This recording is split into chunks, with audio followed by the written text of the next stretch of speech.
I used to think getting lost in the wilderness happened because people were careless. That was before I discovered someone had been deliberately changing the markers on the Pacific Crest Trail, leading hikers into the darkest parts of the Cascade Range. By the time I realized what was happening, I was already 3 days off course. The morning started like any other on the trail. I'd been hiking solo for nearly 2 weeks, covering around 20 miles a day. The familiar white blazes marking the PCT had become like old friends, guiding me through Washington's pristine wilderness. My boots were broken in, my pack weight was dialed in, and I'd settled into the comfortable rhythm that only long-distance hikers understand. The first change was subtle. I almost missed it. The white blaze on a towering Douglas fir looked slightly different, fresher somehow, with tiny drips of paint that hadn't quite dried. I paused, taking a swig from my water bottle while studying the mark. Something felt off, but I couldn't put my finger on it. The mark was there, pointing the way. What else mattered? I should have trusted my gut. By midday, the trail had gradually narrowed, but in such small increments that I barely noticed. The usual wear pattern from other hikers, boots had faded, replaced by scattered pine needles and fallen leaves. Still, white blazes appeared regularly on the trees, so I pressed on. The forest grew denser, the canopy blocking more and more sunlight until I was walking in a perpetual green twilight. That evening, I checked my GPS to mark my campsite location. The screen showed nothing but blank terrain, no trail markers, no topographical features I recognized. According to the device, I was nearly 2 miles east of where the PCT should be. That's when the first tendril of fear crept in. I pulled out my paper map, cross-referencing it with my compass. The readings didn't make sense. According to every piece of navigation equipment I had, I'd been walking parallel to the PCT all day, but slightly off course. The white blazes had led me here, but this wasn't the official trail. Sleep didn't come easily that night. Every snapping twig made me flinch. The forest felt different here, older, untouched. No other hikers passed my camp. In the morning, I decided to backtrack to where I'd first noticed a strange paint mark. But going back proved harder than expected. The white blazes leading backward looked different again, brighter, newer. I took photos of them on my phone, comparing them to shots from previous days. The shape was wrong. These weren't PCT markers at all, just convincing imitations. By midday, I realized I wasn't getting closer to the main trail. Each marker led to another, and another, drawing me deeper into unmarked territory. The forest floor was littered with fallen branches and thick undergrowth, showing no signs of regular hiker traffic. My boots kept catching on hidden roots, as if the forest itself was trying to trip me. That's when I found the first piece of gear. It was a water filter, half buried in moss beside a fallen log. The model was at least 5 years old, covered in grime but still intact. Near it lay a crushed aluminum pot, its surface scratched with what looked like desperate tallies. My hands shook as I photographed them, unable to shake the feeling that I was documenting evidence. Further along this false trail, more items appeared. A shredded backpack strap, a single trekking pole bent at an unnatural angle, a torn page from a trail journal dated 3 years ago. Each item told part of a story I didn't want to read. Other hikers had followed these fake blazes. What happened to them? The temperature dropped as afternoon faded into evening. Fog rolled in, thick and cloying, muffling all sound. I needed to make camp, but every flat spot seemed marked by another discarded item. A torn tent stake here, a broken headlamp there. The implications were clear. People had camped in these spots before, but they hadn't left voluntarily. I finally chose a spot backed against a massive boulder, hoping it would provide some protection. As I set up my tent, I noticed something carved into the rock face. Scraping away years of moss revealed a message: blazes lie. Follow the moss. The carving looked old, the letters weathered and filled with lichen. Below it, barely visible, was a crude arrow pointing west. I checked my compass. West led back toward where the PCT should be. My hands trembled as I took a photo of the carving. That night, I heard footsteps. Not animal footsteps. These were deliberate human. They circled my camp at a distance, never coming closer but never fully leaving. I lay frozen in my tent, headlamp off, barely breathing. The footsteps were accompanied by a soft scraping sound, like something being dragged across tree bark. When dawn finally broke, I found fresh white blazes surrounding my campsite. The paint was still tacky to the touch. Someone had been marking new false trails while I slept, trying to confuse my way out. The realization hit me like a physical blow. This wasn't random. Someone was actively maintaining these false trails, deliberately leading hikers astray. I remembered the carved message, "Follow the moss." Looking closely at the trees, I noticed the moss grew thicker on their western sides, a natural compass pointing toward the real trail. I took out my actual compass to confirm. For the first time in days, I had a reliable way forward. The next few hours were the hardest hiking I'd ever done. I ignored every white blaze, following only my compass and the moss growth. The forest fought me at every step: thick brush, fallen trees, steep ravines. My legs were soon scratched and bleeding, but I pushed on. More disturbing signs appeared. A torn backpack containing a journal from last season. Its final entry a confused rambling about circular trails and endless white blazes. A collection of camp shoes arranged in a perfect circle. A camera with its memory card missing. The forest grew younger as I walked west, the undergrowth thinning. By late afternoon, I heard something that made me want to cry. Voices. Human voices. Just ahead, through the trees, I caught glimpses of colorful backpacks and store-bought tents. The Peace Tea. I burst onto the main trail, startling a group of day hikers. They must have thought I was crazy. Clothes torn, scratched up, babbling about false trails and fake blazes. One of them gave me water, while another called the ranger station on a satellite phone. The rangers knew something was wrong. They'd had reports of missing hikers in that area going back years, but searches never found anything. The false trails didn't appear on any maps, and the fake blazes seemed to move, leading searchers in circles. They took my photos and GPS coordinates, but warned me that previous investigations had found nothing, just empty forest and weathered white marks that could have been anything. I filed a full report, marking every false blaze and discarded item I'd photographed. The rangers said they'd investigate, but I saw the look they exchanged. This wasn't the first report, and it wouldn't be the last. Someone or something didn't want that area found or mapped. That was 2 years ago. I still hike, but never alone, and I carry spray paint remover in my pack. Sometimes I lie awake at night, wondering about those footsteps circling my tent, imagining someone out there with a paint can and a dark purpose, leading people into the depths of the forest one false blaze at a time. The PCT now has regular ranger patrols in that section.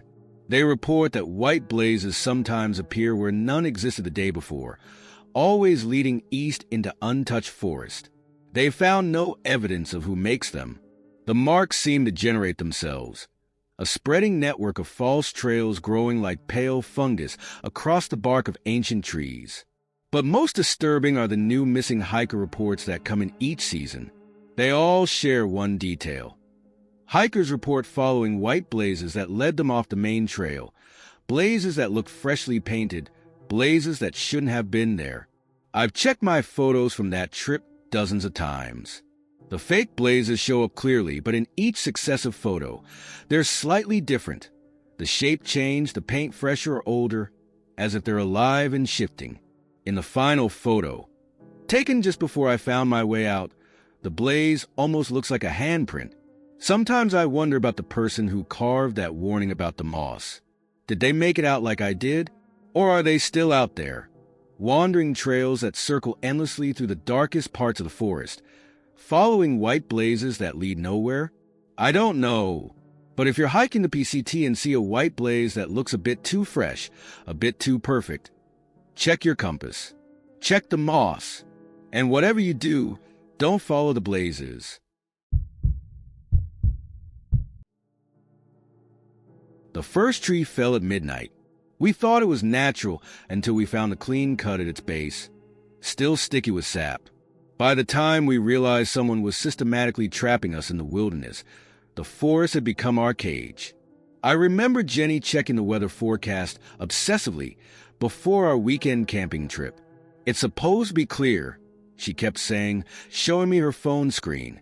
"No storms, no wind. Perfect conditions." That detail would come back to haunt us when the trees started falling in dead calm air. We'd chosen a remote spot in the Wenatchee National Forest, about 2 miles down an old logging road. The site was perfect, a small clearing surrounded by towering pines, with just enough space for our car, tent, and a fire pit. The nearest campground was 5 miles away, but we preferred the solitude. Funny how quickly solitude can turn to isolation. Setting up camp that first afternoon felt normal. The October air had that crisp edge that makes everything smell sharper, more alive. Jenny got the tent up while I gathered firewood, our usual routine. We'd been camping together for 3 years, comfortable enough in the wilderness to let our guard down. That was our first mistake. The evening passed pleasantly enough. We made foil packet dinners over the fire, shared a bottle of wine, talked about nothing and everything. The stars came out brilliant and cold above the treetops. Around 11, we banked the fire and crawled into our tent. The first crash came just after midnight. It sounded like a cannon shot, followed by the distinctive crack and groan of a falling tree. We bolted upright in our sleeping bags, hearts pounding. "What the hell was that?" Jenny whispered, clutching my arm. "Had to be a tree falling," I said, trying to sound calmer than I felt.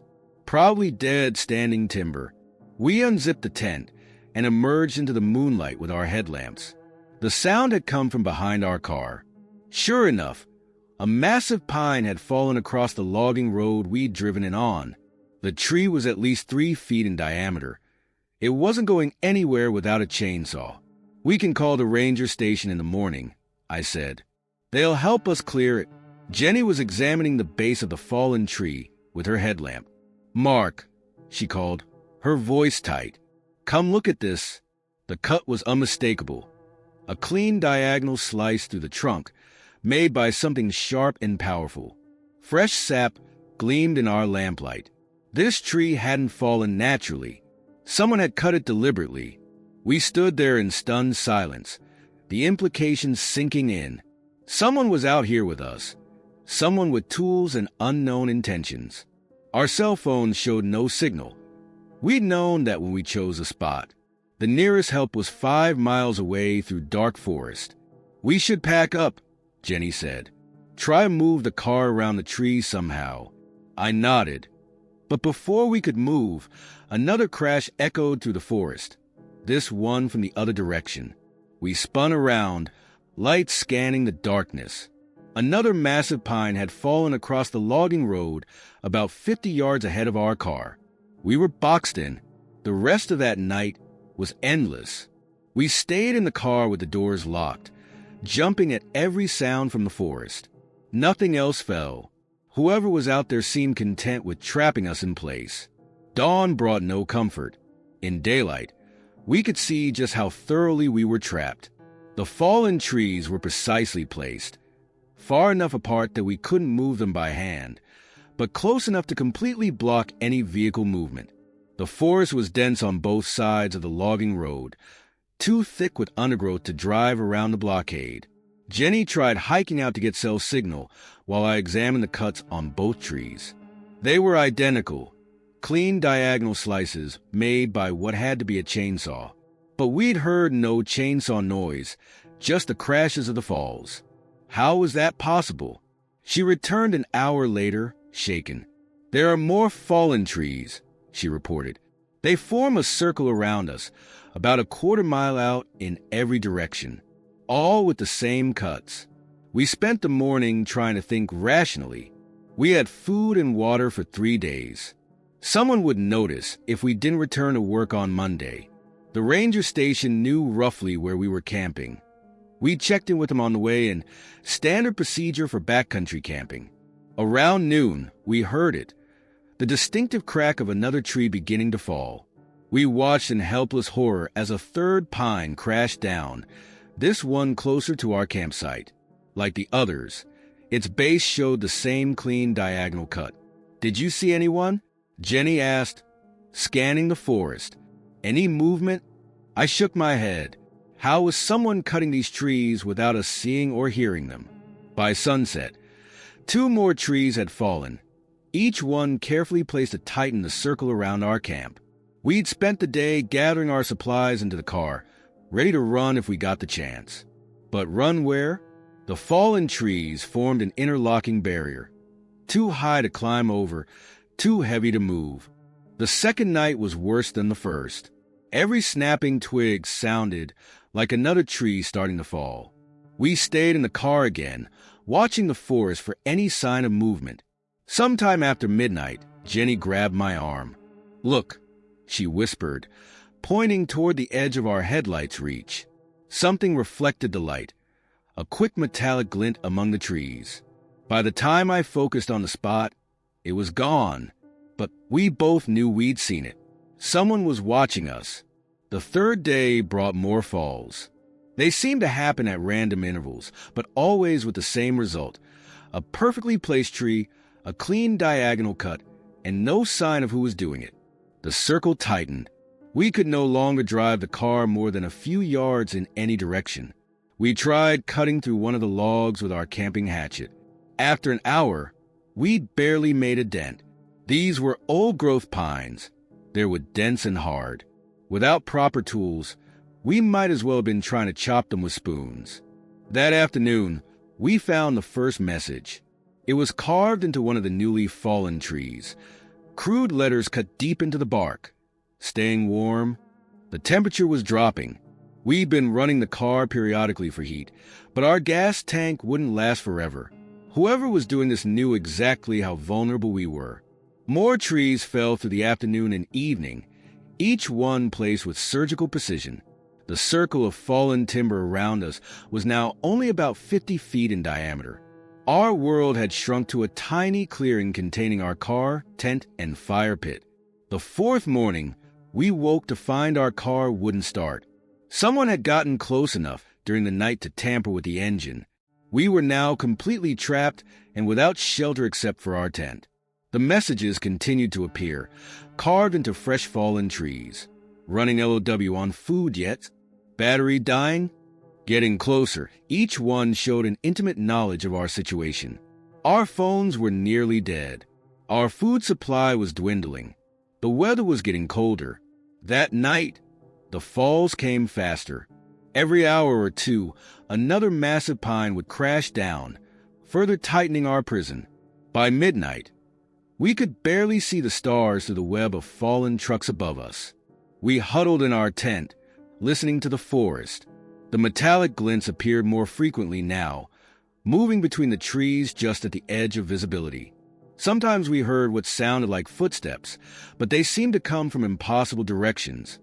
Above us, beneath us, everywhere at once.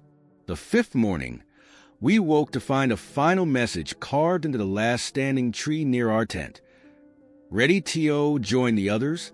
That's when we noticed the personal items scattered among the fallen logs. Torn backpacks, crushed tents, broken camp stoves. Signs of other campers who had been trapped here before us. How many others had there been? What happened to them? Just before noon, we heard the familiar crack of a tree beginning to fall. But this one was different. This was the last standing pine, the one with the message. As it began to lean, we realized it would fall directly on our tent. What happened next still doesn't feel real. As the tree started its final descent, a burst of static came from my dead phone. Suddenly, it had signal. I managed to dial 911 as the pine crashed down mere feet from our tent, close enough to feel the impact through the ground. The ranger rescue team found us an hour later, following the GPS coordinates from my emergency call. They had to cut through the fallen trees with chainsaws to reach us. The barrier that had trapped us for 5 days was dismantled in a matter of hours. They found no trace of whoever had cut the trees. No footprints. No tool marks except for the clean diagonal cuts. No evidence of how someone had systematically trapped us. The other items we'd seen, the torn backpacks and camping gear, were gone, as if they'd never existed. The rangers documented everything, took photos, filed reports. They told us other campers had gone missing from that area over the years, but no bodies were ever found. Just circles of fallen trees, empty campsites, and clean diagonal cuts. We don't camp anymore. Sometimes on cold nights, I wake up thinking I hear the crack of a falling tree or catch a metallic glint at the edge of my vision. Jenny says she's seen fresh diagonal cuts on trees in the city park near our home, but when she goes back to check, they're gone. I still have questions that keep me awake at night. Who was out there in the forest? How did they cut those trees without making a sound? What happened to the other campers? But the question that haunts me most is this. What if they weren't trying to trap us in? What if they were trying to keep something else out? I've spent 15 years as a wilderness guide, but nothing in my experience prepared me for watching my best friend transform into something else over 3 days in the Cascades. It started with a drink from the wrong stream. By the end, I wasn't sure if Matt was still human. The trip began like any other backcountry excursion. 4 of us, me, Matt, Sarah, and Chris, planned a 5-day loop through some of Washington's most remote wilderness. We'd been friends since college, all experienced hikers. Matt and I had done this particular route twice before. The first day was perfect hiking weather, cool, clear, with that crisp mountain air that makes you feel invincible. We made good time, covering 12 miles before setting up camp near a stream junction. Matt was his usual self, cracking jokes and taking charge of setting up the tent he shared with Sarah. They'd been dating for 6 months, and their easy affection made the rest of us smile. Everything changed the next morning. We were filtering water from the stream when Matt got impatient. "This is taking forever," he said, pulling off his filter. Before anyone could stop him, he cupped his hands and drank directly from a small tributary feeding into the main stream. "Matt, what the hell?" I called out. "You know better than that." He shrugged it off. "This water's clean. Look how clear it is." But something in his voice sounded different, almost offensive, with an edge I'd never heard before. Within hours, the changes began. At first, they were subtle enough that only Sarah noticed. "He keeps staring at things," she whispered to me during our first break. "Like he's seeing something we're not." I watched Matt more closely after that. She was right. He would freeze mid-stride, head cocked slightly, eyes fixed on empty spaces between trees. When asked what he was looking at, he'd snap back to normal, seeming confused by the question. By early afternoon, his pace had changed. Matt usually led our group, but now he kept drifting to the sides of the trail, moving in an odd, fluid way that made the hair on my neck stand up. He stopped talking entirely. We made camp early that day, all of us unsettled but trying not to show it. As I helped Sarah with dinner, Matt wandered the perimeter of our campsite, touching trees with an unsettling intensity. His fingers left dark smears on the bark. He was bleeding from under his nails but didn't seem to notice. "We should head back tomorrow," Chris whispered as we ate. Matt had refused food, sitting just outside our firelight, still staring into the forest. Sarah nodded, her face pale. "Something's wrong. His skin feels different, almost slick." I was about to agree when Matt spoke for the first time in hours. "We need to go deeper." His voice had changed too, rougher, with a wet quality that made my stomach turn. "There's something we need to find." "Matt," Sarah said softly, reaching for him. "You're not well. We need to get you to a doctor." He turned then, and in the firelight, I saw his eyes had changed. The browns of his irises had spread, bleeding into the whites. "I'm fine," he said, smiling with too many teeth. "Better than fine. I can hear them now." "Hear what?" Chris asked, though his face said he didn't want to know. "The ones in the water. Matt's head jerked to the side, bird-like. They're calling us deeper. None of us slept that night. Matt paced around the camp, having conversations with nothing we could see. Sarah cried silently in her sleeping bag, alone in the tent she usually shared with Matt. Chris and I took turns watching, though we never said what we were watching for. The second morning, Matt was gone. We found his boots by the stream, neatly placed. The tracks leading away were barefoot, heading deeper into the wilderness, away from the trail, away from help. "We have to find him," Sarah said, already packing her bag. I nodded, but checked my satellite phone first. No signal. Of course. We followed Matt's tracks through increasingly difficult terrain. He was moving faster than should have been possible barefoot, taking routes that seemed deliberately challenging. Straight up scree slopes, through thorny underbrush, across freezing streams. His blood marked his passage, smears on rocks, droplets on leaves. But the patterns were wrong. It moved upward, against gravity, forming symbols none of us recognized. Around midday, we heard singing. At least, that's what we called it, though the sound made us instinctively want to cover our ears. It was Matt's voice, but layered with something else, something that shouldn't come from human vocal cords. We found him in a box canyon, standing chest-deep in a pool of black water. His skin had a greenish cast, and patches of it seemed to ripple independently of his movements. When he turned to face us, his neck bent at an impossible angle. "You came," he said, but his mouth didn't match the words. "They said you would." Sarah stepped forward. "Matt, please. Come back with us." He smiled that wrong smile again. "But I found them, Sarah. The ones who've always been here. In the deep places. In the old water." His words came faster, running together. They've been waiting so long, so hungry for company. The water around him began to move, though there was no wind. Small waves rippled outward, but they moved like syrup, too thick, too dark. "Matt," I said, trying to keep my voice steady, "you're sick. Whatever was in that water, it's affecting your mind. We need to get you help." He laughed, and the sound echoed oddly off the canyon walls. "Sick? I'm not sick.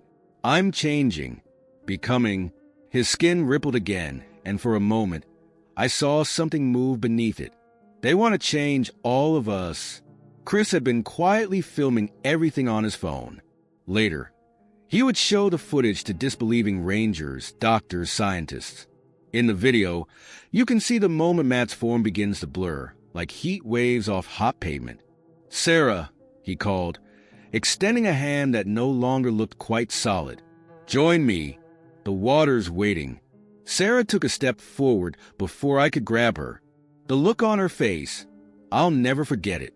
Part horror, part fascination, part recognition of something that should not exist. "That's not Matt anymore," Chris said, his voice shaking. He was right.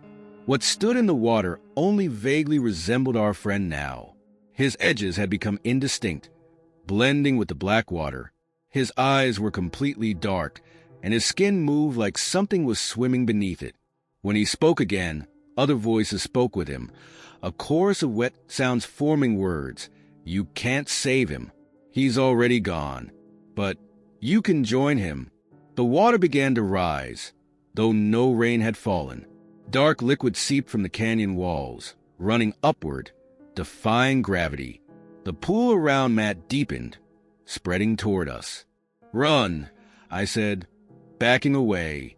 Now, we fled. Behind us, the chorus of voices rose in a sound that might have been laughter or screaming. We ran until our lungs burned, following our own tracks back to the main trail. The rangers organized a search. Of course, they found our campsite, found Matt's boots by the stream, but the box canyon was empty when they reached it. The pool of black water was gone, leaving only damp stones and those strange symbols drawn in what might have been blood. Matt's disappearance became another statistic, another hiker lost in the wilderness. The footage on Chris's phone was dismissed as a hoax or a trick of light. Sarah moved away, unable to bear the questions or the pitying looks. But sometimes, on rainy nights, my phone rings. When I answer, I hear what sounds like running water, and beneath it, Matt's voice, changed but recognizable, speaking in tongues I don't understand. The calls come from his old number, which was disconnected years ago.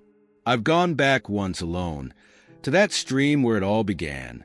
The water still runs clear and tempting, but now I can see things moving beneath the surface. Shapes that shouldn't exist, ripples that move against the current.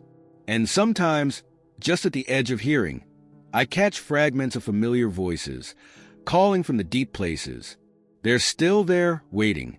And sometimes, on very quiet nights, I find myself wondering what Matt found in those dark waters. Wondering if whatever changed him is spreading, patient and ancient, through all the forgotten streams in those mountains. I still hike, but I never drink unfiltered water. And when I pass certain streams, the ones that run too clear, too inviting, I cover my ears. Because sometimes, beneath the sound of running water, I hear Matt's voice, singing songs that no human throat should make, calling others to join him in the deep.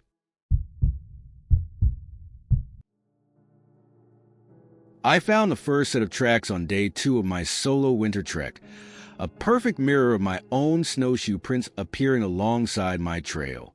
By day 4, when fresh snow couldn't erase them and they kept getting closer to my path, I realized something impossible was hunting me. The Sawtooth Mountains in winter aren't for the inexperienced. I'd spent 10 years doing winter backcountry trips, had all the right gear, and knew how to read the weather. My plan was simple, a 6-day loop through some of Idaho's most isolated terrain. The forecast showed clear skies and stable snow conditions, perfect for testing out my new winter camping setup. The first day went exactly as planned, breaking trail through fresh powder, watching the sun glint off untouched snow, experiencing that profound silence that only exists in winter wilderness. I made camp early, wanted to test my snow anchors and new 4-season tent before pushing deeper into the backcountry. I woke to heavy snowfall. Not a problem. I'd pack for it. After a hot breakfast, I strapped on my snowshoes and started breaking trail again. The snow was perfect for tracking. My MSR Lightning Ascents left clean, distinctive prints, the metal crampons and solid deck pattern unmistakable in the fresh powder. Around midday, I stopped for water and noticed something odd. Parallel to my tracks, about 15 feet to the right, ran another set of snowshoe prints. They hadn't been there minutes before. I would have seen them crossing my path. But there they were, an exact mirror of my trail, down to the same stride length and deck pattern. I stood there for a long time, studying those tracks. They showed the same snowshoe model as mine, the same gait, the same everything. But they appeared from nowhere, running alongside my prints for about 50 yards before disappearing into untouched snow. Just another solo hiker, I told myself. Probably cross when you weren't looking. But even then, I knew that was wrong. The tracks were too perfect to match, and there was no intersection point, no place where they crossed my trail. They simply began and ended parallel to my path. I took photos, marked the location on my GPS, and pushed on, but the incident nagged at me. I found myself checking over my shoulder, scanning the white expanse for movement. The silence felt heavier somehow. That night, I made camp in a small grove of pines. As I was setting up my tent, I noticed more parallel tracks. These were closer, maybe 10 feet from my trail. Again, they appeared from nowhere and vanished the same way, running exactly parallel to my path. Same snowshoe pattern, same stride length, a perfect mirror. Sleep didn't come easily. Every crack of settling snow made me jerk awake. Around midnight, I heard something moving outside my tent, the distinctive crunch of snowshoes on powder. But when I looked out with my headlamp, I saw only undisturbed snow. No tracks, no movement, nothing. The third day brought clear skies and another 6 inches of fresh snow. Perfect conditions for tracking, but that no longer felt comforting. I knew what I'd find, and I wasn't wrong. The parallel tracks appeared again, now only 8 feet from my trail. They showed through the fresh snow as if made simultaneously with my own prints, matching my pace exactly. I tried experiments, changing my stride length, stopping suddenly, even walking backward. The parallel tracks matched every movement perfectly, appearing through fresh snow, always maintaining that steadily decreasing distance from my trail. By midday, I made a decision. This was my last winter solo trip. Something was very wrong here, and I needed to get out. I checked my map and plotted the quickest route back to the trailhead. 2 days of hard hiking would get me there. That's when I found the first message, carved into a pine trunk at eye level, fresh enough that sap still beaded on the cuts. Don't leave yet. The parallel tracks were now 6 feet from my trail.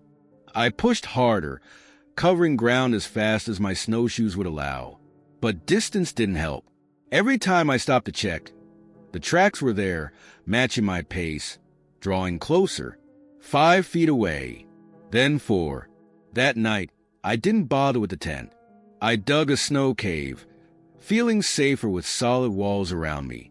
As I worked, I heard that crunching sound again, snowshoes on powder, circling my position.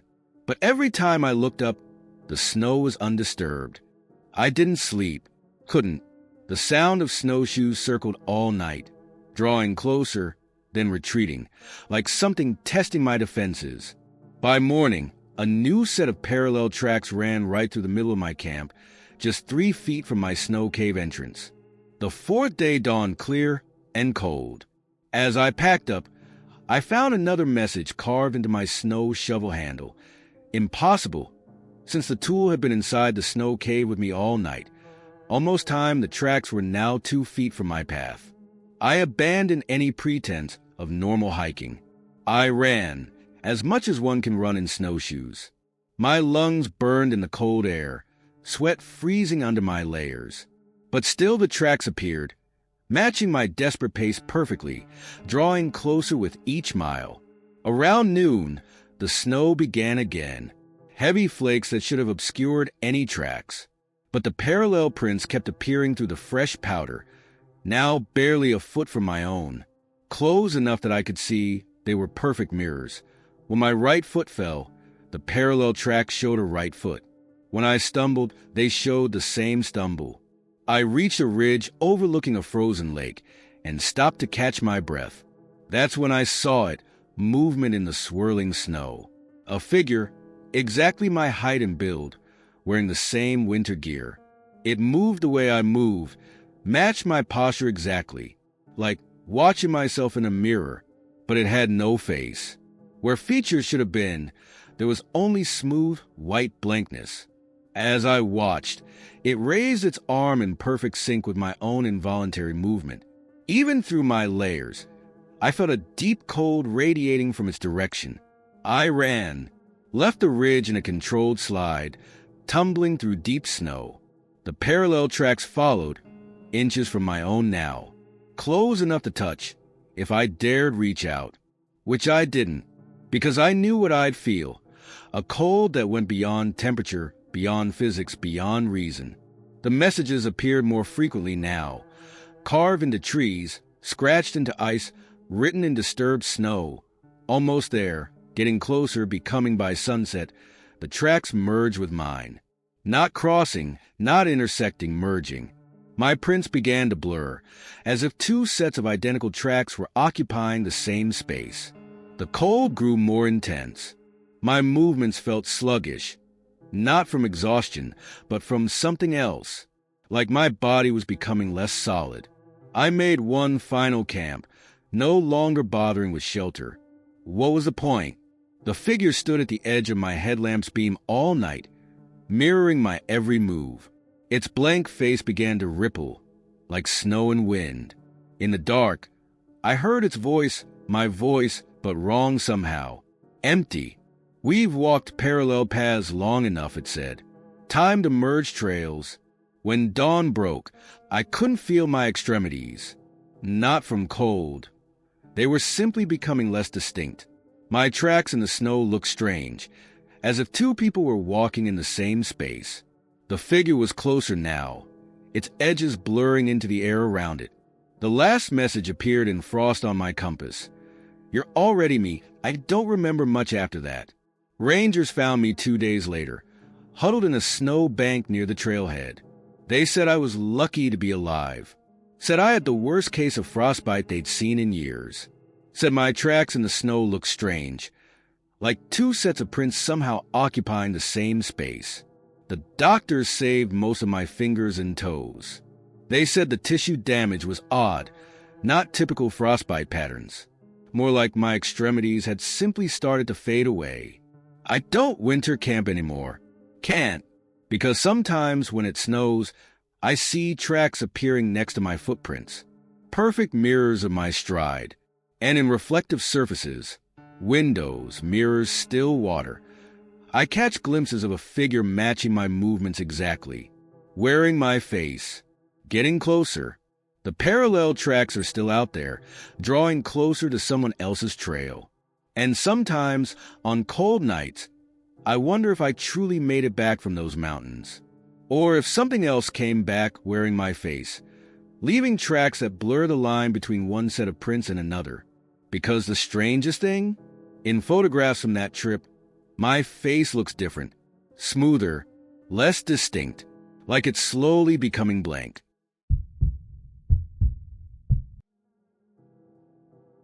I found my daughter's favorite stuffed rabbit propped against a tree 2 miles into the wilderness. It had been sitting safely on her bed when we left home that morning. That's when I realized someone hadn't just broken into our house. They were turning the forest into a twisted museum of our private lives. The camping trip was supposed to be a fresh start after Sarah's divorce. She suggested we take the kids, her 2 and my 1, for a long weekend in Mount Baker Snoqualmie National Forest. No phones, no drama, just family time, she'd said. I should have known something was wrong when she kept checking her locks before we left.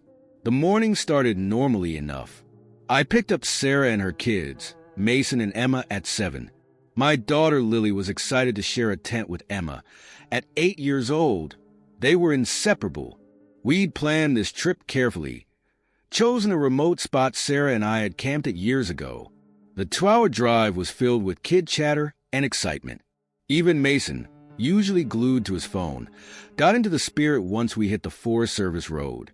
We parked at the trailhead around 10, shouldered our packs, and started the 3-mile hike to our campsite. That's when we found the first item. Mason spotted it first, a flash of bright yellow against green underbrush. "Hey, isn't that your coffee mug?" he asked Sarah. She froze. It was her favorite mug, the one with Lily and Emma's handprints on it, the one that had been in her kitchen cabinet that morning. "Maybe someone has the same one," I offered, but we all knew that wasn't true. The girls had made it at a pottery painting place last Christmas. It was one of a kind. Sarah's hands shook as she picked it up. "This isn't possible," she whispered. "I used this before we left. We should have turned back then, should have called the police. But we didn't want to frighten the kids, and cell service was already spotty. So we pressed on, trying to rationalize it. Maybe Sarah had packed it and forgotten. Maybe it fell out earlier. The explanations felt hollow even as we made them. Half a mile later, we found Mason's basketball trophy from last season, carefully placed on a fallen log.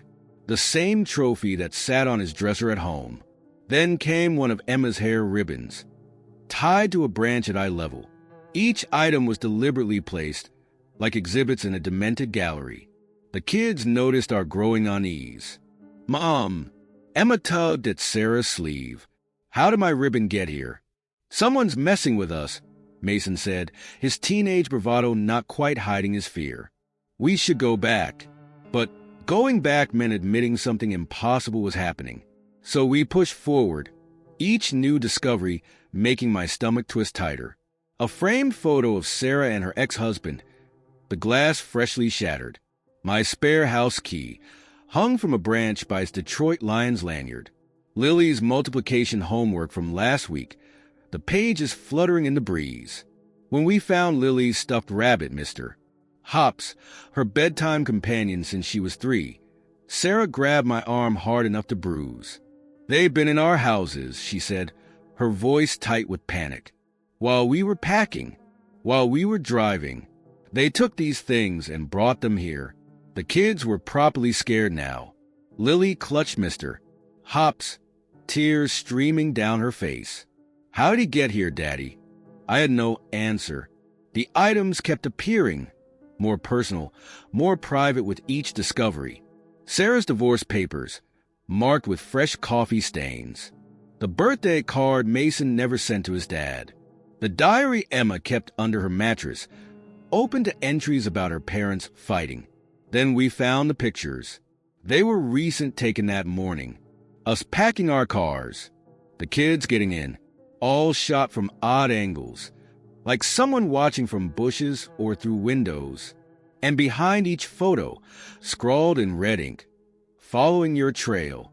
"We're going back," I said, turning to herd the kids in the other direction. Now, but our trail had changed. The items we'd passed earlier were gone, replaced by new ones. More photos, more personal things. The deeper we went, the more recent the artifacts became.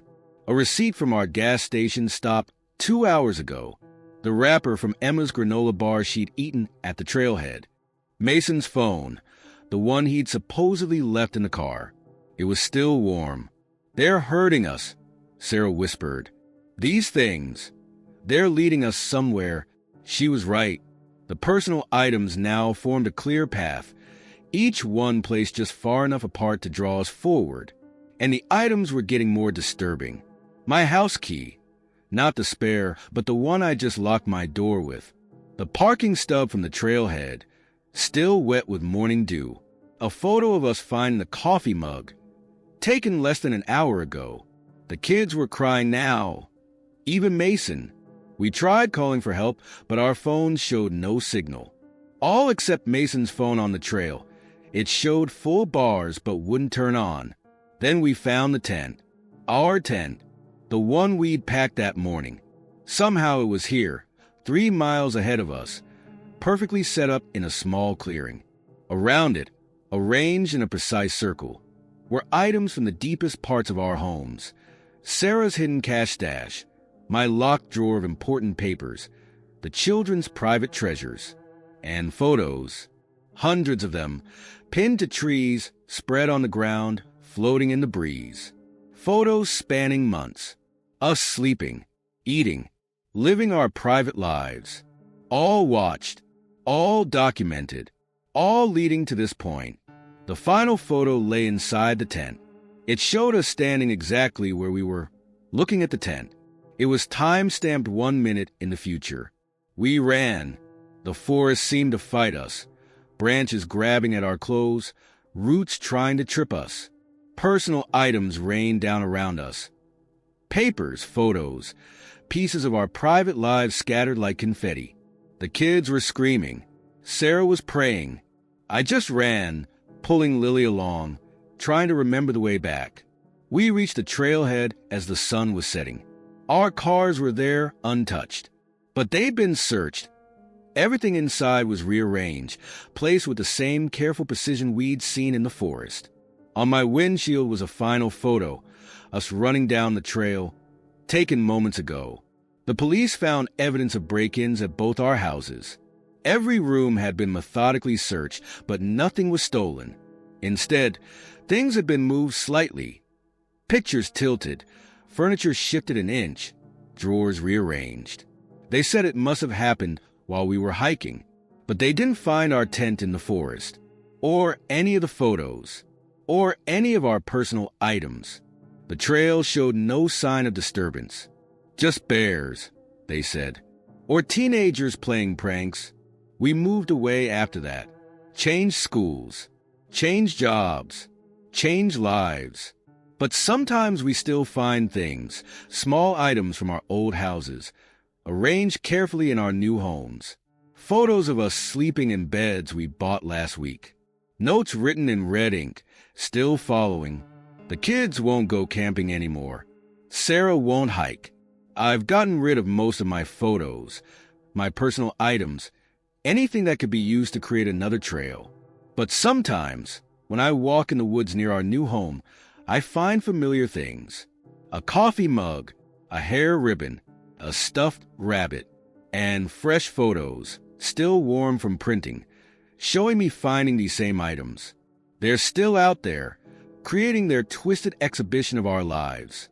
Still watching, still collecting, still following our trail. And sometimes, late at night, I wonder, did we ever really leave that forest?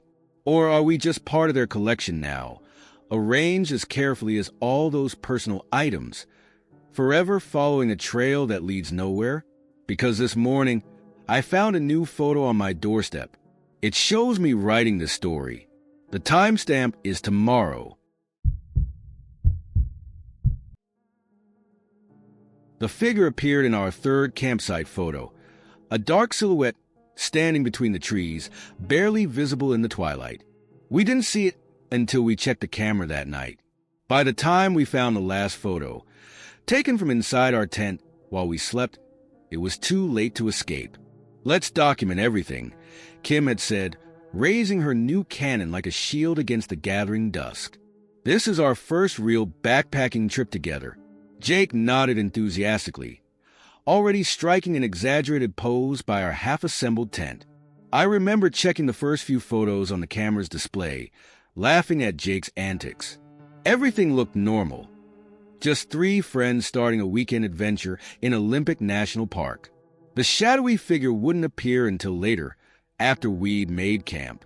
We'd chosen a remote spot, about 6 miles from the nearest trailhead. Kim had done her research, found a secluded clearing that promised spectacular valley views. The hiking was gorgeous, old-growth forest dripping with moss, glimpses of snow-capped peaks through the canopy. Kim photographed everything, the way light filtered through the trees, our boot prints in patches of mud, Jake attempting to identify mushrooms with his beaten-up field guide, me consulting the map at trail junctions. Normal shots of a normal hiking trip. Setting up camp took longer than expected. By the time we had the tent pitched and dinner cooking, darkness was creeping in. Kim insisted on more photos, us around the camp stove, the tent glowing from within, stars beginning to peek through the branches above. "Check this one out," she said, showing us the tent shot. That's when we saw it, a tall, thin shape standing just beyond the firelight. It could have been a tree trunk, but something about its proportions was wrong. Too symmetrical, too still. "Probably just a shadow," Jake said, but he moved closer to the fire. We flipped through the previous photos, and there it was again, and again. In each shot, the figure stood slightly closer to our camp, though none of us had seen it while taking the pictures. The last photo showing the figure was the one that made Kim drop the camera. It showed the shape at the edge of our campsite, no longer trying to blend with the trees. It was distinctly human in outline, but wrong somehow. Too tall, too thin, its proportions slightly distorted. And it was facing directly toward the lens. We tried to stay calm, to rationalize it. Just tricks of light and shadow. Just our imaginations running wild in the darkness. But Kim kept taking photos, her hands shaking slightly, and we kept checking them. The figure was moving, not while we watched. We never saw it with our naked eyes. But in each new photo, it had shifted position. Closer, always closer. "We should pack up," Jake said, his earlier bravado gone. "Hike out tonight." But darkness had fully settled now, and the trail was technical in places. Night hiking would be dangerous. We decided to wait until morning, taking shifts to watch. No one mentioned the photos anymore, but Kim clutched her camera like a lifeline. I took first watch, sitting by our dying fire, straining to see into the darkness beyond its light. Every shadow looked like a figure. Every breeze through the trees sounded like footsteps. Kim and Jake retreated to the tent, but I doubted they were sleeping. Around midnight, Kim's camera, sitting beside me on a log, turned on by itself. The display lit up, showing the last photo taken. My blood went cold. The figure was in our camp now, standing directly behind where I sat. In the photo, its head was tilted at an impossible angle, facing the camera. I spun around, heart pounding, but saw nothing, just darkness and trees. With trembling fingers, I pressed the camera's display button, flipping through recent photos. Each one showed the figure in a different position around our camp, always just behind or beside me, always facing the camera, always getting closer. The timestamp on the photos made no sense.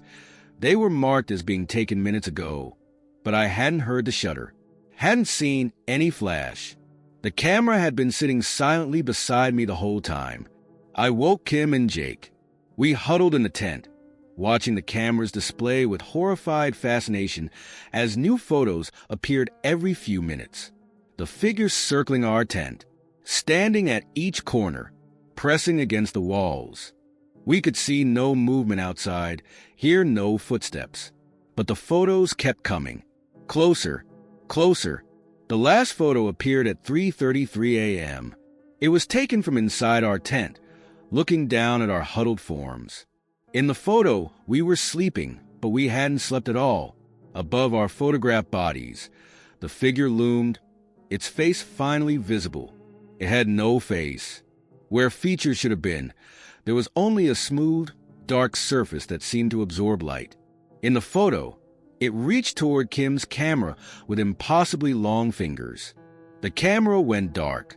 When we finally got it working again, all the photos were gone. Every single one from the entire trip, except the last one, the one from inside our tent. That one wouldn't delete. We left at first light, practically running down the trail.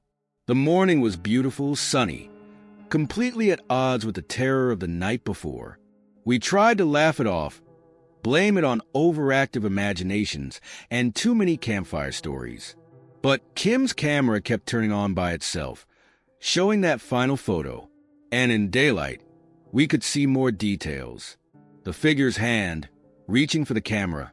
It had too many fingers, and they bent in ways fingers shouldn't bend.